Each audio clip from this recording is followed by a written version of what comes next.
उसका कंप्लीट हो चुका था, क्वेश्चन आंसर सारा चीज ना। अभी आज जो Yes, है ma'am. हम, हाँ आज जो है हम जियोग्राफी का चैप्टर नंबर 5 इंडस्ट्री स्टार्ट करेंगे। So let's start. First of all industry, what is industry? Do you know what is industry? किसी को पता है इंडस्ट्री क्या होता है?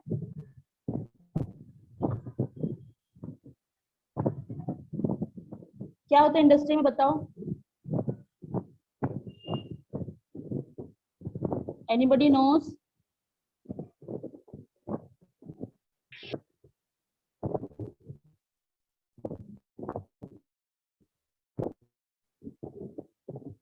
किसी को भी नहीं पता क्या होता है इंडस्ट्री का मतलब? इंडस्ट्री का मतलब होता है जहाँ पे प्रोडक्शन होता है, गुड्स प्रोड्यूस होता है।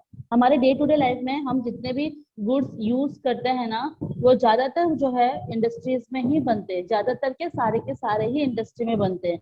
चाहे आप आयरन ले लो, चाहे आप बेंचेस में टेबल में बैठे हो वो ले लो, बेड ले लो, ये सारी इंडस्ट्री में ही बनती है। ठीक है, तो उसको जहाँ पे गुड्स प्रोड्यूस किया जाता है हम उसको क्या बोलते हैं? इंडस्ट्री बोलते हैं। Got it? समझ में आया इंडस्ट्री क्या होता है? जहाँ पे भी गुड प्रोड्यूस होता है। So first of all, you read from. Have you ever given a thought to the fact that the notebook you use for writing has come to after a long process of manufacturing? इसमें ये बताया गया है कि जो आप book पढ़ रहे हो, ठीक है, अभी जो आप बुक सामने खोल के बैठे हुए हो, कॉपी आप करते हो, पेन निकाल के रखते हो, पेंसिल, स्केल, जितने भी आपके पढ़ाई की चीजें हैं, आपने कभी सोचा वो कितने प्रोसेस से गुजर के जो है वो बुक आपके सामने है? ठीक है, पेपर बनता है, देन पेपर के बाद पहले रॉ मटेरियल पेपर का लेके आते हैं, देन उसको पेपर बनाया जाता है, देन उसको प्रिंट आउट निकाला जाता है, फिर उसको स्टेपल किया जाता है, उसमें पेज नंबर वगैरह सारे डाले जाते हैं। ठीक है, देन पिक्चर उसमें इन्वॉल्व किया जाता है। तो there is so many process, बहुत सारे लेंथी प्रोसेस के बाद जो है एक मैन्युफैक्चरिंग क्रिएट करते हैं, एक बुक बनता है। ठीक है, it started its life as part of tree. ठीक है, सबसे पहले इसका स्टार्ट कहाँ से होता है? ट्री से स्टार्ट होता है। ठीक है, ये बने हैं ना आपके जो बुक कॉपी जो बने हुए हैं ना, वो किसमें से स्टार्ट होते हैं? ट्री से स्टार्ट होते हैं। Then it was cut down and transported to the plum mill. ठीक है, सबसे पहले इसको कट डाउन किया जाता है, जितने भी ट्रीज है उसको कट डाउन किया जाता है, उसको ट्रांसपोर्ट करके पल्प मिल में भेजा जाता है, जहाँ पे पेपर का मैन्युफैक्चरिंग होता है, उसको हम पल्प मिल बोलते हैं, PULP, pulp mill. Okay, clear है? There Yes, the ma'am. wood of the tree was processed and converted into wood pulp. उसके बाद उसको वुड जो ट्री है, ट्री में जो वुड रहते हैं उसको जो है कन्वर्टेड किया जाता है, वुड पल्प में क्रिएट किया जाता है। ओके, पल्प में। Then wood pulp was mixed with chemical. जो वुड पल्प होता है ना, वो पूरे केमिकल से मिक्स करके ही उसको finally change into paper by machine, फिर उसको पेपर मशीन में उसको चेंज किया जाता है। This paper found its way to the press where ink made from chemical. उस पेपर में जो भी हम इंक यूज करते हैं, ठीक है, या प्रेस करके जो भी इंक यूज करते हैं वो भी केमिकल के थ्रू ही बनता है। Used to print the line on the pages. The pages were then bounded in the form of a notebook, packed and sent to the market for sale. उसके बाद उसको पेजेस को पूरा बाउंडेड में एक इसमें डाला जाता है, पूरे मतलब जो गट्ठी बोलते हैं ना, गट्ठी गट्ठी करके उसको अपन बाउंडेड बोलते हैं। ठीक है, उसको जो है नोटबुक में कन्वर्ट किया जाता है और देन आफ्टर उसको मार्केट में सेल करने के लिए भेजा जाता है। And finally it reached your hand. उसके बाद फाइनल जाके जो है आपके पास वो बुक पहुंचता है। तो सोचो कितना ज्यादा, सबसे पहले एक पेड़ की कटाई हुई, कटाई होने के बाद उसकी फिर पूरा जो पेड़ों का जो टहनियां होते हैं उसका पल्प निकाला गया। पल्प का मतलब क्या होता है? छिलके। ठीक है, छिलका Yes, ma'am. निकाला गया उस ट्री के जो ब्रांचेस है उसके, हाँ, छिलके निकाला गया। उस छिलके में जो केमिकल डाल के उसको अच्छे से पीसा गया। पीसने के बाद उसको पेपर की तरह जो उसको पुट्ठा हो गया या पेपर हो गया, उसको जो है उसकी तरह से उस मशीन में डाला जाता है, जहाँ पे उसको प्रेस करके जो है निकाला जाता है। ठीक है, इस पेपर को आपको जितनी थिन पतली आपको पेपर Yes, रहेगा उतना उसका मशीन का जो है वो फोल्डिंग रहेगा। ठीक है, अगर आपको पतली चाहिए तो पतली रखेंगे, मोटी चाहिए तो मोटी रखेंगे, उसके अकॉर्डिंग जो है पूरा। उसके बाद उसमें इंक जो है डाला जाता है। ठीक है, अब वो इंक जो है हाँ, इंक जो रहता है वो केमिकल के थ्रू बनता है। वो इंक जो है उसको व्हाइट पेपर में कन्वर्ट करता है। उसके बाद जो है फिर क्या होता है कि डिफरेंट टाइप ऑफ उसमें लिखना होता है, पिक्चर्स डाले जाते हैं, तो वो भी वो इंक डाल के केमिकल के थ्रू वो इंक डालने के बाद उसको उसको प्रोसेस में लाया जाता है। ठीक है, देन उसको बाउंडेड बना के मतलब गठियां बना करके मोटे मोटे मतलब बोलते हैं ना वो करके बंडल बंडल में जो है उसको भेजा जाता है शॉप में। ठीक है, और शॉप से जो है हमारे पास उसको प्रिंट आउट निकाल कर, जो भी कोरा कागज रहता है तो उसमें प्रिंट आउट निकाल करके फिर हमारे तक वो बुक पहुंचती है स्टेपल करने के बाद। मतलब there are so lengthy process. एक बुक कॉपी बनाने के लिए जो है बहुत लंबा प्रोसेस है। तो अगर आपको कोई पूछेगा कि ये जो पेपर है वो किससे बनता है, तो आप बोल सकते हो कि पेड़ के छिलके से, पेड़ों के टहनियों के छिलके से जो है बनता है। ओके, क्लियर है? Yes ma'am. हाँ। Now secondary activity or manufacturing changes raw material into product of more value of people. As you have seen, pulp was changed into paper and paper into a notebook. अगर आप secondary activity और manufacturing activity देखोगे तो raw material को सबसे पहले जो है सबसे ज्यादा वैल्यू मिलता है। ठीक है, क्योंकि raw material आसानी से मिलता नहीं है, और जो raw material हमको जो मिलता है वो कहाँ से मिलता है, नेचर के थ्रू मिलता है। Then as you have seen pulp you change into the paper. उस pulp को जो है पेपर में चेंज किया जाता है और उस पेपर को नोटबुक में चेंज किया जाता है। This represent the two stage of the manufacturing process. हाँ बोलो मैम आप कौन से पैराग्राफ में हो? बेटा, ये सेकंड पैराग्राफ सेकेंडरी एक्टिविटी में, ये यस वाले मैम। में हूँ मैं। ठीक है, ठीक है, क्लियर है कहाँ पे हूँ मैं? अभी मैं यस यहाँ से मैम। स्टार्ट कर रही हूँ। ठीक है, सो देन आफ्टर क्या होता है कि सेकेंडरी प्रोसेस में जो है वहां पर रॉ मटेरियल को सबसे पहले पहले जो है पीपल उसको वैल्यू देते हैं। देन उसको चेंज किया जाता है पेपर में, और पेपर से नोटबुक में चेंज किया जाता है। This represent as two stage of the manufacturing process. ये प्रेजेंटेशन, ये जो रिप्रेजेंट होता है वो मैन्युफैक्चरिंग के टू स्टेजेस से होके गुजरती है। तो सबसे पहला यहाँ पर बता रहा है कौन सा सबसे पहला स्टेज है, the paper made from pulp and cloth made from cotton. जो पेपर है वो किससे बनता है, पल्प से बनता है, PULP, पल्प मतलब छिलके, टहनियों के छिलके से बनता है। And cloth made from cotton, और क्लॉथ किससे बनता है, कॉटन से बनता है। have had value added them to each stage of the manufacturing process. इन दोनों स्टेजेस में जो है मैन्युफैक्चरिंग प्रोसेस में कुछ कुछ वैल्यू ऐड किया जाता है। In this way the finish product has more valuable value. ठीक है, जो फिनिश प्रोडक्ट रहता है उसकी वैल्यू और ज्यादा बढ़ जाता है। देखो, जब अपन रॉ मटेरियल खरीदने के लिए जाते हैं, टहनियों को काटने के लिए जाते हैं, ठीक है, पेड़ों को काटने के लिए जाते हैं, तो उसका पैसा हमको जो है उस फॉरेस्ट मिनिस्टर या फिर किसी को अपन को देना पड़ता है। ठीक है, तो उसकी वैल्यू बन गई। देन मशीनरी में बन रही है तो मशीन का वैल्यू निकल गया। वहां पे लोग काम कर रहे तो लोगों को हमको सैलरी वेजेस देना पड़े तो उसका वैल्यू निकल गया। उसके बाद वो करने के बाद जो है जब फिनिश प्रोडक्ट्स तक आता है, जब पूरी फाइनल वो प्रोडक्शन हो जाती है, तो क्या होता है उसके बाद कि उसकी वैल्यू और बढ़ जाती है। Utility then the raw material that it is made from. ठीक है, तो रॉ मटेरियल का जो यूटिलिटी जो रहता है वो और ज्यादा बढ़ जाती है, उसकी वैल्यू भी जो है वो बढ़ जाती है बनने के बाद। रॉ मटेरियल जो है तभी यूजफुल होती है जब उसका फाइनल प्रोडक्ट हम इंडस्ट्री में बनाते हैं। और इंडस्ट्री में जो है जितने भी मैन्युफैक्चरिंग होते हैं, जितने भी फाइनल गुड्स बनते हैं रॉ मटेरियल का, वो इंडस्ट्री में ही बनते हैं। सो उस रॉ मटेरियल का जब फाइनल गुड्स बन जाता है, यूटिलिटी उसका बन जाता है, तो उसका क्या होता है फिर देन आफ्टर उसका क्या होता है, it is in this way the finish product has more value, और उस फिनिश प्रोडक्ट की वैल्यू जो है और भी बढ़ जाती है। Then industry refer to an economic that is the concern with production of goods, extraction of and steel industry coal mining industry and tourism industry. यहाँ पर क्या बता रहा है, जो भी इंडस्ट्री यहाँ पे इकोनॉमिक इंडस्ट्री में जो भी अपन प्रोड्यूस करते हैं, चाहे गुड्स हो, चाहे एक्सट्रैक्शन ऑफ मिनरल हो, देन और द प्रोविजन ऑफ सर्विसेज हो, जो भी सर्विसेज हम प्रोवाइड कराते हैं। सर्विसेज का मतलब समझ में आता है कि जो कि हम, जैसे कम्युनिकेशन हो गया, ट्रांसपोर्टेशन हो गया, ये सारे जो है किसमें आता है, बैंकिंग हो गया, ये सर्विसेज है। ठीक है, यहाँ पे गुड प्रोड्यूस नहीं होता है, यहाँ पे सर्विस प्रोड्यूस होता है। गुड्स जो रहता है वो आप हाथ में पकड़ के लेके आ सकते हो मार्केट से खरीद के, वो जो है ठोस वस्तु होती है जो कि आप उसको हाथ में पकड़ के घर तक लेके आ सकते हो। लेकिन सर्विसेज का जो है सिर्फ आप उसको उसका महसूस कर सकते हो, आप उसको यूज कर सकते हो सर्विसेज का।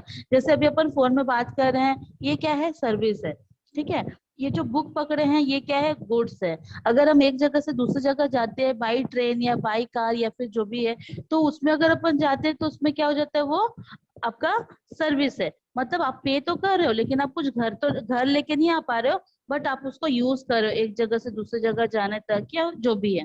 ठीक है, thus we have iron, the steel industry, coal mining industry and tourism industry। तो इसमें बहुत सारी इंडस्ट्रीज होते हैं, जैसे कि स्टील इंडस्ट्री होती है जहाँ पर गुड्स प्रोड्यूस किया जाता है, कोल इंडस्ट्री होती है जो एक्सट्रैक्शन ऑफ कोल है, देन टूरिज्म इंडस्ट्री जो कि टूरिज्म इंडस्ट्री जहाँ पर सर्विस प्रोवाइड करते हैं। अगर आप किसी होटल में जाते हो, बुक कराते हो, तो वो होटल वाला आपको डिफरेंट टाइप ऑफ सर्विसेज देगा। ठीक है, क्या देगा, आपको रहने के लिए कमरा देगा, then neat and clean bathroom देगा, देन आफ्टर आपको वहाँ पे जो है बेड प्रोवाइड करेगा, टीवी प्रोवाइड करेगा, लंच प्रोवाइड करेगा, ब्रेकफास्ट प्रोवाइड करेगा। तो ये सारा जो है वो क्या करेगा, वहाँ पे सर्विसेज प्रोवाइड करता है। ओके, यहाँ तक समझ में आया? कोई डाउट है यहाँ तक तो पूछ सकते हो। No ma'am. मैम नहीं है डाउट। No ma'am. पक्का? Yes ma'am. Now classification of industry. Industry के कितने टाइप के क्लासिफिकेशन होते हैं हम पढ़ेंगे। Industry can be classified on the basis of raw material, size and ownership. तो सबसे पहले जो है यहाँ पे अपन पढ़ेंगे, just wait, change the photograph. मैं रीड करूंगी। कौन रीड करेगा? मैं करूँ निदा परवीन। हाँ निदा परवीन आप, हाँ निदा परवीन आप करो, चलो। मैं आकृति राय। हाँ पहले निदा परवीन करने दो, फिर आकृति करेगी, ठीक है। चलो यहाँ से स्टार्ट करो, रॉ मटेरियल से स्टार्ट बेटा। मैम कहाँ से? रॉ मटेरियल देखो स्क्रीन में दिखाई दे रहा है ना, raw material industries, page number 51। Ma'am chapter 5। हाँ इंडस्ट्री, जियोग्राफी का चैप्टर 5। स्टार्ट निदा परवीन जल्दी। Raw material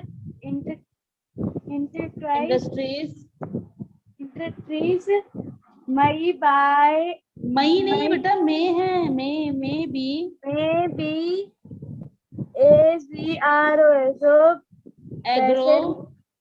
agro based based है। निदा क्या हो गया बेटा, प्रोनाउंसिएशन बहुत गंदा निकल रहा है। इतने महीनों से मैं आप लोग को रीडिंग करा रही हूँ, आपका अभी तक के वो नहीं हुआ, इम्प्रूव नहीं हुआ है। मे है, बी है, एग्रो है, वो बेस्ड लिखा हुआ है, बेस्ड नहीं है वो। आगे बढ़ो। Material based mineral based. Nida आप स्टॉप हो जाओ, स्टॉप। पढ़ो। हाँ आकृति आपका भी प्रोनाउंसिएशन उतना खास नहीं है, फिर भी पढ़ो, ट्राई करो। अगर गलती निकलेगा तो फिर मैं आपको भी हटा दूंगी। आप लोग को अभी भी रीडिंग करने नहीं आया है, इतने बड़े हो गए हो आप लोग। यस मैम पढ़। Raw materials industries may be agro-based minerals, based नहीं है, बेस्ड है। based, marine-based, and forest-based depending on the type of raw material they use. Agro-based industries use plant and animal-based produce as their raw materials. हाँ, raw material, food processing, vegetable oil, cotton, textile, dry produce, and leather industries are example of agro-based industry. Minerals based industry are primary industry that use minerals or as their Mineral raw ore as their as their material. The produce of this the industries product of this industries the products of this industries feed other industries. Iron made from iron ore is the produce of minerals mineral based industry industry. These used as raw material for as for the the manufacture for the manufacture a number of other products such products such as heavy machinery building machinery building machinery building material and railway railway coaches coaches coaches ma'am क्या है marine based industry use products from the sea and ocean as a raw material. Industry processing seafood or manufacturing fish oil are some example. Forest based industry utilize forest produce as raw material. raw material Raw material. The industry associated associated with associated associated with forest are plum and paper. उसके बाद क्या है ma'am? pharmaceutical Pharmaceuticals, furniture and buildings. Okay stop ठीक है आकृति। अब तुम्हारा ना जो प्रोनाउंसिएशन है रीडिंग भी है स्पीड बहुत अच्छा हो गया है वेरी गुड। निदा परवीन ऐसे पढ़ना है ठीक है, थोड़ा बहुत मिस्टेक होता तो चलता है। आपका तो शुरू से ही आप एकदम मे को मैं पढ़ रहे हो, मई पढ़ रहे हो, बेस को बैसेट पढ़ रहे हो, एग्रो नहीं पढ़ रहे एग्रो पढ़ रहे हो, that is wrong thing okay. ऐसे ही जो है आपको धीरे धीरे अच्छे से ये करना पड़ेगा। निदा परवीन सुनाई दे रहा है मैं क्या बोल रही हूँ आप लोग को? आपको हाँ अच्छे से रीडिंग करना सीखना पड़ेगा ना, इतना महीना हो गया अभी तक आप लोग को रीडिंग करना नहीं आया। Okay anyway I am continuing with this paragraph. First raw material industry में बी एग्रो बेस्ड मिनरल बेस्ड। ठीक है, जो रॉ मटेरियल होते हैं वो कौन से बेस्ड में होते हैं? सबसे पहले एग्रो बेस्ड का मतलब होता है एग्रीकल्चर, मिनरल बेस्ड का मतलब होता है जो भी सॉइल वगैरह हम जैसे मिट्टी रहते हैं ना, जैसे मिनरल में बहुत सारे रहते हैं, जैसे आपका सॉइल होता है, वाटर होता है, देन आफ्टर सॉइल में भी ब्लैक सॉइल होता है, देन सैंड होता है, देन आफ्टर मुरुम होता है। ठीक है, देन आप एक और सॉइल होता है रेड सॉइल होता है। तो there are so many soil, उस सॉइल को हम क्या बोलते हैं? Mineral based. मरीन बेस्ड का मतलब होता है वाटर से रिलेटेड, चाहे समुद्र का पानी हो चाहे रिवर का पानी। समुद्र से पानी से हम इलेक्ट्रिसिटी जनरेट करते हैं, पता है कि नहीं पता है ना? तो marine based and forest based depending on the type of raw material they use. तो सबसे पहले रॉ मटेरियल कहाँ से आते हैं? एक आपका एग्रीकल्चर बेस से आता है, दूसरा है आपका मिनरल जो कि हम सॉइल वगैरह जो यूज करते हैं वो। मरीन बेस का मतलब होता है जो रिवर से पानी अपन यूज करते हैं, पीने के लिए यूज करते हैं, ओशन का पानी हम इलेक्ट्रिसिटी जनरेट करने के लिए करते हैं। तो this are the marine base. और एक है आपका फॉरेस्ट बेस। फॉरेस्ट से जो है अपन उसमें से काट के जो भी आपका उससे फर्नीचर वगैरह बनाते हैं, जो भी उसकी टहनियां होती है ना आपकी ट्रीज की टहनियां वगैरह जो होती है, उससे पेपर बनते हैं, फर्नीचर बनते हैं, दरवाजे डोर वगैरह बनते हैं। ठीक है, वुड के बहुत डेकोरेटिव चीज बनते हैं, वास वगैरह बनता है। So then after this material are use. Agro based industry, जो एग्रो बेस्ड इंडस्ट्री रहता है वो किसमें से? प्लांट और एनिमल बेस्ड प्रोडक्ट यहाँ पर यूज किया जाता है, जैसे कि वेजिटेबल, कॉटन, टेक्सटाइल। ठीक है, then after cotton, textile, dairy product, leather industries and example of the agro industry. मतलब एग्रीकल्चर से भी रिलेटेड रहता है और साथ में एनिमल लोग से भी रिलेटेड रहता है। देन मिनरल बेस्ड से क्या रहता है? Primary industry are use mineral और their raw material the product, जैसे कि आयरन ओर से आयरन बनता है, ठीक है। देन आफ्टर मैन्युफैक्चरिंग के बहुत सारे अलग अलग है, उससे अपन क्या बना सकते हैं, हैवी मशीनरीज बना सकते हैं, बिल्डिंग मटेरियल बना सकते हैं, रेलवे के कोचेस बना सकते हैं उस आयरन से। तो this are the mineral based industry. Then marine based industry the use of the sea and ocean raw material, sea और ओशन के पानी से जो है वो इंडस्ट्री मतलब प्रोड्यूस करते हैं। जैसे कि हो गया फिश ऑयल हो गया, देन मैन्युफैक्चरिंग फिश ऑयल हो गया, सी फूड हो गया। देन आफ्टर आप समुद्र से जो ऑयल लेकर के डीजल पेट्रोल वगैरह यूज करते हैं, है ना, ओशन के ही लहरों से आप जो करंट प्रोड्यूस करते हैं। तो this are the marine based industry. Then forest based industry से क्या क्या बनता है, जैसे पेपर वगैरह बनाया जाता है। फार्मास्यूटिकल का मतलब होता है कि क्या बोलेंगे उसको, दवाइयाँ वगैरह जो है वो बनाए जाते हैं, ठीक है। देन फर्नीचर बनाए जाते हैं, बिल्डिंग्स बनाए जाते हैं। तो फॉरेस्ट इंडस्ट्री ये सारी चीज बनाती है। क्लियर है यहाँ तक? Yes, ma'am. ना दृष्टि, Yes, ma'am. बेटा रीड करो उसको जल्दी से, ये लो पेज खत्म करो पेज को। Yes, ma'am. Size. हाँ। It refers to the amount of capital invested, number of people employed, and the volume of production. Based on size, industries can be classified into small scale and large scale industries. Cottage or household industries are a type of a small scale industry where the products are manufactured by hand by artisans. Bees, basket weaving, pottery, and other handicrafts are examples of cottage industry. Small scale industries use lesser amount of capital and technology as compared to large scale industries that produce large volumes of products. Investments of capital is higher and the technology used is superior in large scale industries. Silk weaving and food processing industries are small scale industries. Figure 5.1, production of automobiles and heavy machinery are large scale industries. Ma'am हो गया? Okay okay बेटा, इसका explanation मैं कल दे दूंगी, ठीक है। अभी 10 बज गए हैं, सो मुझे अदर क्लासेस भी लेने हैं, ओके। तो इसका एक्सप्लेनेशन Okay, मैं ma'am. कल कर दूंगी, क्लियर है? Okay Yes. Okay now class is over. Okay, ma'am.